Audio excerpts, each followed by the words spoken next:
Hi students, நம்ம last classல chapter number 15ல இருக்கக்கூடிய detail answers பார்த்தோம். 4th and 5th detail பார்த்தோம்.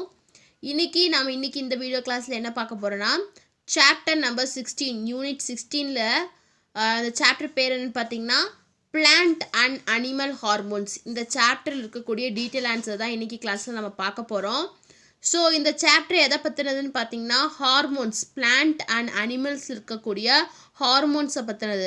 ஸோ ஒவ்வொரு பிளான்ட்டில் என்னென்ன ஹார்மோன்ஸ் இருக்குது, அனிமல்ஸ் அதாவது ஆஸ் எ ஹியூமன் பீங் நம்மளோட உடம்புல என்னென்ன ஹார்மோன்ஸ் இருக்குது, ஸோ ஒவ்வொரு ஹார்மோனும் வந்துட்டு என்னென்ன ஃபங்க்ஷன்ஸை பண்ணுது, அந்த ஹார்மோன் வந்துட்டு நம்ம பாடிக்கு எவ்வளோ இம்பார்ட்டண்ட் அப்படிங்கிறத பார்க்குறதா வந்துட்டு இந்த சாப்டர். ஸோ இந்த சாப்டரில் இருக்கக்கூடிய இந்த சாப்டரோட ஃபுல் எக்ஸ்ப்ளனேஷன் வந்துட்டு நான் வீடியோ போட்டிருக்கேன், நீங்கள் ஆல்ரெடி பார்த்துருப்பீங்க. ஸோ நம்ம இன்றைக்கி என்ன பார்க்கலான்னா இந்த சாப்டரில் புக் பேக்கில் இருக்கக்கூடிய ஃபஸ்ட்டு 3 டீட்டெயில் ஆன்சர்ஸ் இன்றைக்கி இந்த வீடியோவில் நம்ம பார்க்கலாம். பாருங்கள், பேஜ் நம்பர் 241 இருக்குது. லாங் ஆன்சர் கொஸ்டின்னு இந்த ஃபஸ்ட்டு 3 கொஸ்டின்ஸ் தான் வந்துட்டு நம்ம இன்றைக்கி பார்க்க போகிறோம். ஸோ ஃபஸ்ட் கொஸ்டினில் 2 சப்டிவிஷன் இருக்குது. ஸோ 2 சப்டிவிஷனோட ஆன்சரும் வந்துட்டு பேஜ் நம்பர் 232 தான் இருக்குது. ஃபஸ்ட்டு சப்டிவிஷன் கொஸ்டின் என்னென்னு பாருங்கள். Name the gaseous plant hormone. Describe its 3 different action in plants. So gaseous plant hormone அப்படின்னு சொல்லி நம்ம எதை சொல்கிறோம் அதை நேம் பண்ணுங்கள். அதை நேம் பண்ணிவிட்டு அதோட ஆக்ஷன்ஸ், அது வந்துட்டு பிளான்ட்டில் என்னென்ன டிஃப்ரெண்ட் ஆக்ஷன்ஸ் பண்ணுன்னு சொல்லிட்டு டிஸ்கிரைப் பண்ணுங்கள் அப்படின்னு கேட்குறாங்க. இது ஃபஸ்ட்டு சப்டிவிஷன் ஏ. சப்டிவிஷன் பி பாருங்கள். Which hormone is known as stress hormone in plants? Why? So பிளான்ட்ஸில் ஸ்ட்ரெஸ் ஹார்மோன் அப்படின்னு சொல்லிட்டு எந்த ஹார்மோன்ஸை நம்ம சொல்கிறோம், எதனால் அது அப்படி சொல்கிறோம் அப்படின்னு கேட்குறாங்க. இதுதான் சப்டிவிஷன் நம்பர் 2. இந்த 2 சப்டிவிஷனோட ஆன்சர் எங்கே இருக்குதுன்னு பார்த்தீங்கன்னா பேஜ் நம்பர் 232 தான் இருக்குது. செகண்ட் டீட்டெயில் பாருங்கள். Describe an experiment which demonstrates that growth stimulating hormone is produced at the tip of coleoptile. So எந்த எக்ஸ்பிரிமெண்ட்டை வச்சு நம்ம டெமான்ஸ்ட்ரேட் பண்ணுவோம், அதாவது வந்துட்டு ஃப்ரிட்ஸ் வால்மார்ட் வந்துட்டு ஒரு எக்ஸ்பிரிமெண்ட் பண்ணார். ஸோ அதை வச்சு தான் அவர் என்ன டெமான்ஸ்ட்ரேட் பண்ணாருன்னா க்ரோத்தை ஸ்டிமுலேட் பண்ணக்கூடிய ஹார்மோன் வந்துட்டு எங்கே ப்ரொடியூஸ் ஆகுதுன்னு பார்த்தீங்கன்னா கொலியோப்டைலோட டிப்பில் தான் ப்ரொடியூஸ் ஆகுது அப்படின்னு சொல்லிட்டு அவர் எக்ஸ்பிரிமெண்ட் மூலிமா அவர் டெமான்ஸ்ட்ரேட் பண்ணார். ஸோ அந்த எக்ஸ்பிரிமெண்ட்டை தான் நம்ம வந்துட்டு டிஸ்கிரைப் பண்ணி எழுதணும். இது செகண்ட் கொஸ்டின். இதோட ஆன்சரும் வந்துட்டு பேஜ் நம்பர் 230 இருக்குது. தேர்ட் கொஸ்டின் என்னென்னு பார்த்தீங்கன்னா right the physiological effects of கிபர்லின்ஸ்.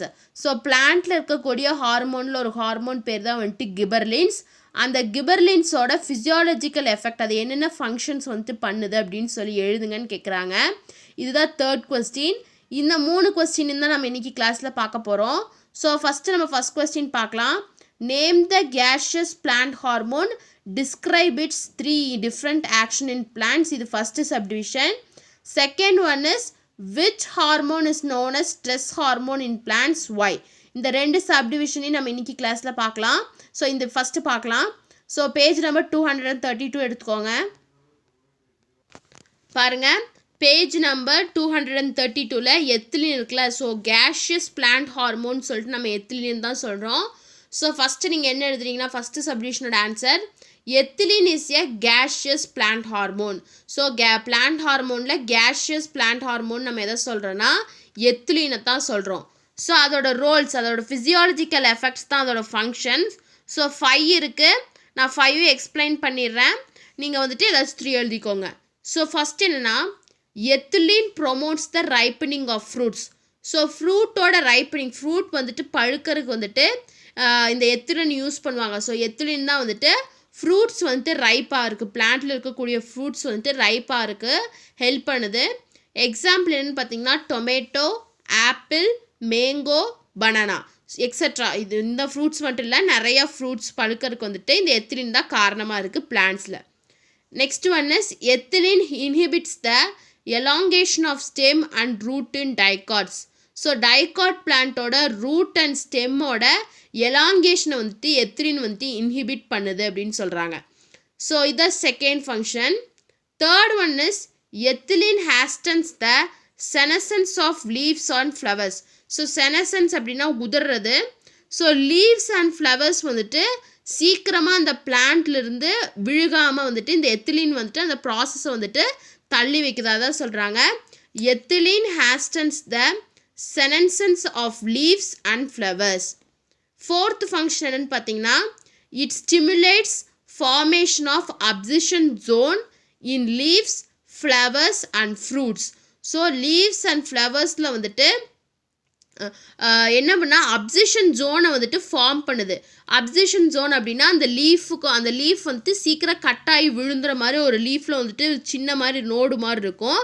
இதைத்தான் வந்துட்டு அப்சிஷன் ஜோன் சொல்லுவோம். ஸோ இதனால் என்ன ஆச்சுன்னா ப்ரீமெச்சூர் ஷெட்டிங் வந்துட்டு நடக்கும். அதாவது வந்துட்டு இப்போ ஃபார் எக்ஸாம்பிள் ஒரு ஃப்ரூட் இருக்குது, அது மெச்சூரே ஆயிருக்காது, ஆனால் வந்துட்டு இந்த அப்சிஷன் ஜோன் ஃபார்ம் ஆனதுனால அது சீக்கிரமாக வந்துட்டு விழுந்துடும். ஸோ வந்துட்டு இந்த எத்திலினால் இதுவும் நடக்கிறதுக்கு சான்சஸ் இருக்குது. Ethylene breaks the dormancy of buds, seeds and storage organs. So பிளான்ட்ஸில் இருக்கக்கூடிய பட்ஸ், சீட்ஸ் அண்ட் ஸ்டோரேஜ் ஆர்கனோட டார்மன்சியை வந்துட்டு இந்த எத்திலின் வந்துட்டு பிரேக் பண்ணுது அப்படின்னு சொல்கிறாங்க. ஸோ இதுதான் வந்துட்டு functions of ethylene. So 5 functions இருக்குது. First one is ethylene promotes the ripening of fruits. It inhibits the elongation of stem and root in dicots. Third one is it hastens the senescence of leaves and flowers. It stimulates the formation of abscission zone in leaves, flowers and fruit. This leads to premature shedding. And last final one is ethylene breaks the dormancy of buds, seeds and storage organs. So in the 5 physiological effects la edachum 3 எழுதுனா போதும். So second பார்த்தீங்கன்னா எதை வந்துட்டு நம்ம பிளான்ட்டில் stress ஹார்மோன்னு சொல்கிறோம், எதனால் சொல்கிறோம் அப்படிங்கிறது. ஸோ அப்சிசிக் ஆசிடை தான் வந்துட்டு நம்ம stress hormone plant stress hormone அப்படின்னு சொல்கிறோம். எதனால்னு சொல்கிறோன்னு பாருங்கள். Abscisic acid is a growth inhibitor which regulates abscission and dormancy. So abscisic acid என்ன பண்ணும், ஒரு க்ரோத் இன்ஹிபிட்டர். ஸோ க்ரோத்தை வந்துட்டு இன்ஹிபிட் பண்ணும் அண்ட் அப்சிஷன் அண்ட் டார்மன்சியை வந்துட்டு ரெகுலேட் பண்ணும். ஸோ வந்துட்டு இது வந்துட்டு என்ன பண்ணுன்னா பிளான்ட்ஸை வந்துட்டு பிளான்ட்ஸோட டாலரன்ஸை இன்க்ரீஸ் பண்ணும். அதாவது வந்துட்டு it increases the tolerance of plants to various kinds of stress. So நமக்கு மட்டும் ஸ்ட்ரெஸ் இல்லை, பிளான்ட்ஸுக்கும் ஸ்ட்ரெஸ் இருக்கும். ஸோ அந்த பிளான்ட்டில் இருக்கக்கூடிய ஸ்ட்ரெஸ்ஸை வந்துட்டு அதை ஓவர்லேப் பண்ணி வரக்கு அந்த டாலரன்ஸை வந்துட்டு இந்த ஹார்மோன் வந்துட்டு இன்க்ரீஸ் பண்ணும். ஸோ அதனால தான் இந்த ஹார்மோனை நம்ம என்னென்னு சொல்கிறோன்னா stress hormone of the plant அப்படின்னு சொல்கிறோம். So abscisic acid is known as the stress hormone of the plant because it increases the tolerance of plants to various kinds of stress. So இதான் வந்துட்டு செகண்ட் சப்டிவிஷனோட answer. So வந்துட்டு first detail நம்ம பார்த்துட்டோம். So first detail இருக்கக்கூடிய 2 சப்டிவிஷன்ஸும் நம்ம பார்த்துட்டோம். இப்போ செகண்ட் டீட்டெயில் பாருங்கள். Describe an experiment which demonstrates that growth stimulating hormone is produced at the tip of coleoptile.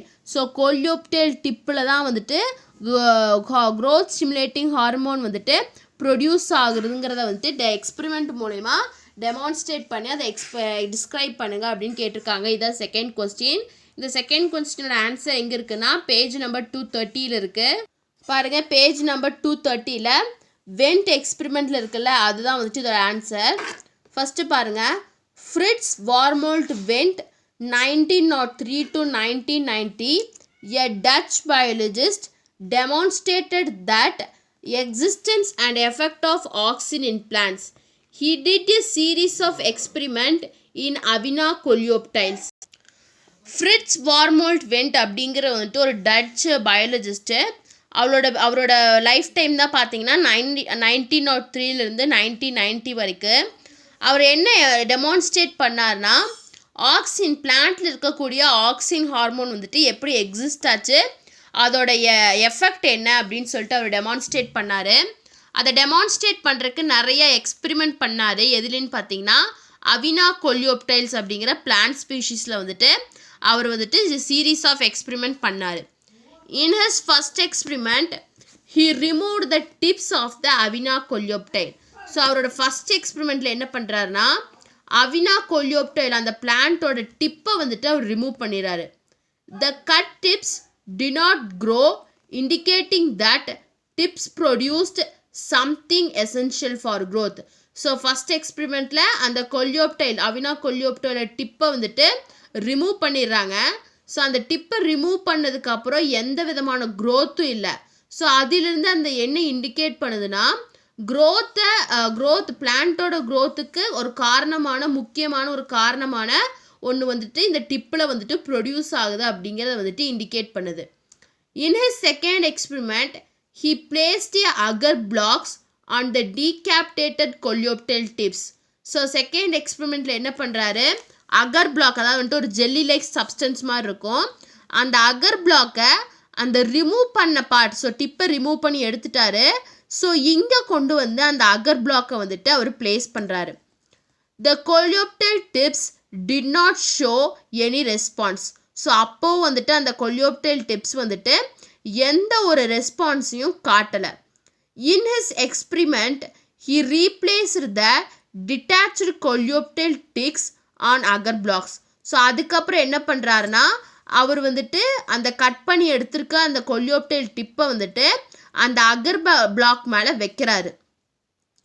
After an hour he discarded the tips and placed this agar block on the decapitated coleoptile. So அதுக்கப்புறம் என்ன பண்ணுறாருன்னா certain ஹவருக்கு ஒரு கொஞ்சம் நேரத்துக்கு அப்புறம் அந்த அகர் black மேலே ஒரு அந்த டிப்பை வச்சுருந்தார்ல, கட் பண்ண டிப்பை, அதை எடுத்துட்டு அந்த அகர் பிளாக்கை கொண்டு போயிட்டு கட் பண்ண ரீஜனில் வைக்கிறார். It grow start up indicating that some chemical had diffused from the cut coleoptile tips into the agar block which stimulated the growth. So அவர் அந்த அகர் பிளாக்கை கொண்டு போயிட்டு அங்கே வச்ச உடனேயுமே வந்துட்டு அது க்ரோ ஆக ஸ்டார்ட் ஆகுது. அதிலிருந்து அது என்ன இண்டிகேட் பண்ணுதுன்னா ஒரு பிளான்ட் க்ரோ ஆகிறதுக்கு தேவையான ஹார்மோனை வந்துட்டு அந்த கொல்லியோப்டைல் டிப்பு வந்துட்டு கொல்லியோப்டைல் டிப்பு வந்துட்டு அதில் செக்ரீட் ஆகுது. அந்த கொல்லியோப்டைல் டிப்பை கொண்டு வந்து இந்த அகர் பிளாக் மேலே வைக்கும் போது அதில் இருக்கக்கூடிய ஹார்மோன்ஸ் வந்துட்டு இதுக்கு டிஃப்யூஸ் ஆகி இங்கே வைக்கும்போது க்ரோ ஆகுது அப்படிங்கிறத வந்துட்டு அவர் கண்டுபிடிக்கிறாரு. From his experiment Went concluded that chemical diffusing from the tip of the coleoptile was responsible for the growth and he named it as auxin, meaning to grow. So அவரோட எக்ஸ்பெரிமெண்ட்லேருந்து அவர் என்ன கன்க்ளூஷனுக்கு வராருன்னு பார்த்தீங்கன்னா கெமிக்கல், அதாவது வந்துட்டு அந்த கொல்லியோப்டைல் டிப்பில் வந்துட்டு ஒரு கெமிக்கல் வந்துட்டு டிஃப்யூஸ் ஆகுது.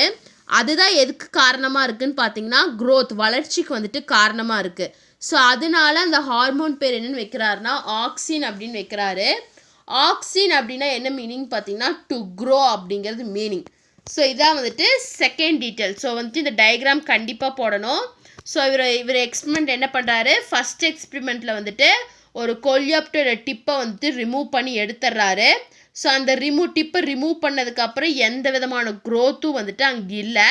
ஸோ அதுலேருந்து அவர் என்ன கண்டுபிடிக்கிறாரு, க்ரோத்தை இன்ஹிபிட் பண்ணக்கூடிய ஒரு சப்ஸ்டன்ஸ் வந்துட்டு இங்கே ப்ரொடியூஸ் ஆகுது அப்படிங்கிறத கண்டுபிடிக்கிறாரு. ஸோ செகண்ட் எக்ஸ்பெரிமெண்ட்டில் என்ன பண்ணுறாருன்னா அந்த கட் பண்ண இடத்துல கொண்டு வந்து ஒரு அகர் பிளாக்கை வந்து வைக்கிறாரு. அப்படி அந்த அகர் பிளாக்கை வைக்கும்போது அங்கேயும் வந்துட்டு ஒரு ரெஸ்பான்ஸும் இல்லை. அதுக்கப்புறம் என்ன பண்ணுறாருன்னா அந்த அகர் பிளாக் மேலே கட் பண்ணுனா அந்த டிப்பை கொண்டு வந்து இந்த அகர் பிளாக் மேலே வைக்கிறாரு. ஸோ அப்படி அந்த அகர் பிளாக் மேலே வைக்கும்போது கொஞ்ச நேரம் வச்சுட்டு அந்த கட் பண்ண அந்த பீஸை வந்துட்டு எடுத்துட்டு இந்த அகர் பிளாக்கை கொண்டு போயிட்டு இந்த டிப்பில் கட் பண்ண இந்த டிப்பில் வைக்கிறாங்க. ஸோ வச்ச பிறகு சடனாக வந்துட்டு அந்த இது வந்துட்டு க்ரோ ஆக ஸ்டார்ட் ஆகுது. ஸோ இதுலேருந்து என்ன கன்க்ளூட் பண்ணுறாரு அப்படின்னா இந்த நம்ம கட் பண்ண டிப்பில் இருக்கக்கூடிய கொல்லியோப்டைலில் ஒரு சப்ஸ்டன்ஸ் இருக்குது. அந்த சப்ஸ்டன்ஸ் தான் வந்துட்டு இந்த அகர் பிளாக்ல டிஃப்யூஸ் ஆகிருக்கு. அந்த டிஃப்யூஸ் ஆன அகர் பிளாக்கை நம்ம இது மேலே வைக்கும்போது இது க்ரோ ஆகுது. அப்போ இந்த கட் பண்ண கொல்லியோப்டைல் டிப்பில் வந்துட்டு ஒரு சப்ஸ்டன்ஸ் இருக்குது, அதுதான் வந்துட்டு க்ரோத்தை இன்ஹிபிட் பண்ணுது அப்படின்னு சொல்லிட்டு அவர் வந்துட்டு கன்க்ளூட் பண்ணுறாரு. ஸோ வந்துட்டு அதுக்கு வந்துட்டு அவர் என்ன நேம்னு கொடுக்குறாருன்னு பார்த்தீங்கன்னா ஆக்சின் அப்படின்னு நேம் கொடுக்குறாரு. ஆக்சின் அப்படிங்கிறதுக்கு மீனிங் என்னன்னு பார்த்தீங்கன்னா டு க்ரோ அப்படிங்கிறது வந்துட்டு அதோட மீனிங். ஸோ இதான் வந்துட்டு வெண்ட் எக்ஸ்பெரிமெண்ட். ஸோ இதை வச்சு தான் நம்ம வந்துட்டு இந்த ஆக்சின்ஸ் தான் வந்துட்டு இந்த க்ரோத்துக்கு வந்துட்டு ரெஸ்பான்சிபிளாக இருக்குன்னு சொல்லிட்டு இவர் கண்டுபிடிச்சிருக்காருன்னு சொல்லிட்டு எழுதுகிறோம். ஸோ இதான் வந்துட்டு செகண்ட் டீட்டெயிலோட ஆன்சர். இந்த டீட்டெயிலுக்கு இந்த டயக்ராம் வந்துட்டு கண்டிப்பாக போடணும். நெக்ஸ்ட் தேர்ட் டீட்டெயில் பாருங்கள். Write the physiological effects of gibberellins. So கிபர்லின்ஸோட ஃபிசியாலஜிக்கல் எஃபெக்ட்ஸை வந்துட்டு எழுதுங்க அப்படின்னு கேட்டிருக்காங்க. இதான் தேர்ட் டீட்டெயில். இதோட ஆன்சர் எங்கே இருக்குதுன்னு பார்த்தீங்கன்னா பேஜ் நம்பர் 231 இருக்குது. பாருங்கள், page number 231 physiological effects of gibberellins இருக்கக்கூடிய 5 பாயிண்ட்ஸ் தான். ஃபஸ்ட் எஃபெக்ட் என்னென்னு பாருங்கள். Application of gibberellins on plants stimulate extraordinary elongation of internode. Example corn and pea. So இந்த கிபர்லின்ஸை வந்துட்டு ஒரு பிளான்ட்டில் அப்ளிகேஷன் பண்ணும்போது, அதாவது பிளான்ட்ஸில் வந்து இந்த கிபர்லின்ஸை அப்ளை பண்ணும்போது அந்த பிளான்ட்டில் என்ன தெரியும்னா இன்டர்னோடோட எலாங்கேஷன் வந்துட்டு நல்லா எக்ஸ்ட்ராடினரியாக வந்துட்டு க்ரோ ஆகும், எலாங்கேட் ஆகும்னு சொல்கிறாங்க. ஸோ இன்டர்னோட் அப்படிங்கிறது வந்துட்டு ஒரு நோடுக்கு இன்னொரு நோடுக்கு இடையில இருக்கக்கூடிய ஸ்பேஸ் தான் வந்துட்டு இன்டர்னோடு. ஃபார் எக்ஸாம்பிள் நீங்கள் சுகர் கேன் எடுத்துக்கிறீங்க, அதில் வந்துட்டு நோட்ஸாக இருக்கும். ஒரு நோடுக்கு இன்னொரு நோடுக்கும் நடுவில் இருக்கக்கூடிய பாட்டு தான் வந்துட்டு நம்ம இன்டர்னோடு அப்படின்னு சொல்லுவோம். ஸோ இந்த கிபர்லின்ஸை யூஸ் பண்ணும்போது அந்த இன்டர்னோட் ரீஜன் வந்துட்டு ரொம்ப எக்ஸ்ட்ராடினரியாக வந்துட்டு எலாங்கேட் ஆகுது. இதான் வந்துட்டு first physiological effect. Second one பாருங்கள். Treatment of roasty plants with gibberellin induces sudden shoot elongation followed by flowering. This is called bolting. So வந்துட்டு இந்த கிபர்லின் வந்துட்டு ரோஸ்டே பிளான்ட்ஸில் வந்துட்டு ட்ரீட் பண்ணும்போது அந்த ரோஸ்டே பிளான்ட்டோட ஷூட் வந்துட்டு ஃபுல் சடனாக எலாங்கேட் ஆகி அங்கே ஃப்ளவராக ஸ்டார்ட் பண்ணுது. ஸோ இந்த ப்ராசஸ் தான் நம்ம என்னென்னு சொல்லணும்னா போல்ட்டிங் அப்படின்னு சொல்லுவோம். So first physiological effect gibberellin பார்க்கும்போது first one is application of gibberellins on plants stimulate extraordinary elongation of internode. Example corn and pea. Second one is treatment of rosette plants with gibberellins induces sudden shoot elongation followed by flowering. This is called bolting அப்படின்னு சொல்லிட்டு 2 physiological effect பார்க்குறோம். Third physiological effect என்னென்னு பாருங்கள். Gibberellins promote the production of male flowers in monoecious plants. So monoecious பிளான்ட்ஸில் gibberellins வந்துட்டு எதை promote பண்ணுன்னா மேல் ஃப்ளவர்ஸோட ப்ரொடக்ஷனை வந்துட்டு ப்ரொமோட் பண்ணும் அப்படிங்கிறாங்க. So gibberellins promote the production of male flowers in monoecious plants. Example cucurbits. So வந்துட்டு வெள்ளரிக்காலாம் இருக்குல்ல அது. Gibberellins breaks the dormancy of potato and tubers. So potato டியூபர்ஸோட டார்மென்சியை வந்துட்டு பிரேக் பண்ணுது. So dormancy is nothing but இப்போ நாம் வந்துட்டு பொட்டேட்டோவை நம்ம மறுபடியும் சோப் பண்ணணும் அப்படின்னா சர்டன் பீரியட் வெயிட் பண்ணணும். ஆனால் அது சீக்கிரமாக வந்துட்டு அதை எடுத்த உடனே ஹார்வெஸ்ட் பண்ணோன்னே எகெயின் அதை வந்துட்டு இது பண்ணலாம். அதுதான் வந்துட்டு டார்மென்சின்னு சொல்லுவோம். ஸோ அந்த டார்மென்சி பீரியடை வந்துட்டு இது பிரேக் பண்ணுது. நெக்ஸ்ட்டு பாருங்கள். Gibberellins are efficient then auxins in inducing the formation of seedless fruits. அதாவது வந்துட்டு அதுதான் நம்ம வந்துட்டு பார்த்தினோகார்பிக் ஃப்ரூட்ஸ். ஸோ வந்துட்டு சீடே இல்லாத ஃப்ரூட்டை தான் வந்துட்டு பார்த்தினோகார்பிக் ஃப்ரூட்ஸ்னு சொல்லுவோம். ஸோ இந்த கிபர்லின்ஸ் வந்துட்டு ஆக்சின்ஸை விட ரொம்ப எஃபிஷியன்ட். எது இல்லைன்னா இந்த சீட்லெஸ் ஃப்ரூட்டை வந்துட்டு ஃபார்ம் பண்ணுறதுல வந்துட்டு கிபர்லின்ஸ் வந்துட்டு ரொம்ப எஃபிஷியன்ட்னு சொல்கிறாங்க. ஸோ பார்த்தினோகார்பிக் ஃப்ரூட்ஸ் வந்துட்டு எப்படி டெவலப் ஆகும்னு பார்த்திங்கன்னா அந்த ஃப்ரூட்ஸில் ஃபர்டிலைசேஷன் ப்ராசஸே நடக்காமல் டெவலப் ஆகும். அப்படி டெவலப் ஆகக்கூடிய ஃப்ரூட்ஸில் வந்துட்டு சீடு இருக்காது. ஸோ அதைத்தான் நம்ம என்னென்னு சொல்லணும்னா பார்த்தினோகார்பிக் அப்படின்னு சொல்லுவோம். So gibberellins are efficient then auxins in inducing the formation of seedless fruits, parthenocarpic fruits, example tomato. So third physiological effect பார்த்தீங்கன்னா it promotes the production of male flowers in monothecous plants. It breaks the dormancy of potato tubers. It is more efficient than auxins in inducing the formation of seedless fruits, that is parthenocarpic fruits. So physiological effects of gibberellin அப்படின்னு கேட்கும்போது இந்த 5 points எழுதணும். இதான் வந்துட்டு third டீட்டெயிலோட answer. So students நம்ம வந்துட்டு இன்றைக்கி கிளாஸில் 3 டீட்டெயில்ஸ், ஸோ சாப்டர் நம்பர் 16 இருக்கக்கூடிய ஃபஸ்ட்டு 3 டீட்டெயில் பார்த்துட்டோம். நெக்ஸ்ட் கிளாஸில் வந்துட்டு பேலன்ஸ் இருக்கக்கூடிய 2 டீட்டெயில்ஸ் வந்துட்டு நெக்ஸ்ட் கிளாஸில் பார்க்கலாம். இந்த 3 டீட்டெயிலும் உங்களுக்கு ஏதாச்சும் டவுட் இருந்துச்சு அப்படின்னா கமெண்ட் பண்ணுங்கள். இந்த வீடியோ கிளாஸ் பிடிச்சிருந்தா லைக் பண்ணுங்கள், ஷேர் பண்ணுங்கள், சப்ஸ்கிரைப் பண்ணுங்கள். தேங்க்யூ.